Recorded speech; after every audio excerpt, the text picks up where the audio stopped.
Pemirsa parikrama pilkada serentak warsa Kalitali Patlikur kedadosang pinaka bahan evaluasi majeng KPU pinaka penyelenggara pemilu inggian pemilu legislatif Wiadin pilkada warsane mangkin.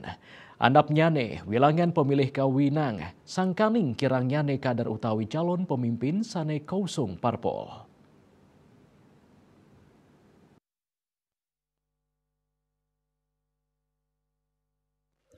Ketua KPU Bali Idewo Agung Gede Lidartawan Nguningayang selami puniki partai politik kekirangan kader mawinan para krama kejantenang meled mangde wenten akeh calon pemimpin sane preside kapilih sajoning pilkada.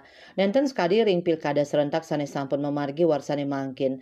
Antuk punike kabuatan pisan wenten kaderisasi ring suang-suang partai politik antuk memargiang pendidikan politik majeng para yoane pinaka usaha kaderisasi nuju pemilihan sane jakirau. Pendidikan politik taler anut ring undang-undang nomor kalih warsa Kalitali 11 indik partai politik. Kaderisasi itu tidak dibangun dari awal, ya. Kalau dibangun dari awal, ini disiapkan oleh bupati, ini disiapkan oleh gubernur, kan mestinya dari awal dipolakan sehingga ada target, ya.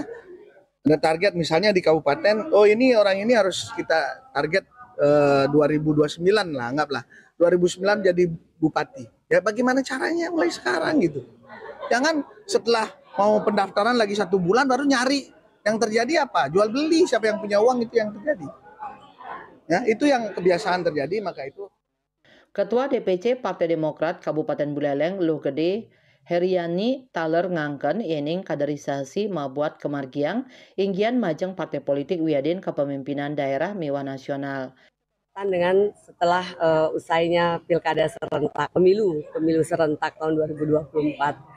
Jadi ini sebenarnya ajang kita evaluasi untuk meningkatkan nantinya kualitas di pemilu mendatang. Jadi seperti itu, Pak. Dani taler nguningayang kaderisasi presiden kemargiang untuk pendidikan politik sane rumasuk ring kewajiban parpol tur anut ring amanat undang-undang nomor kalih warsa Kalitali 11. Yasri Yuli Bali TV.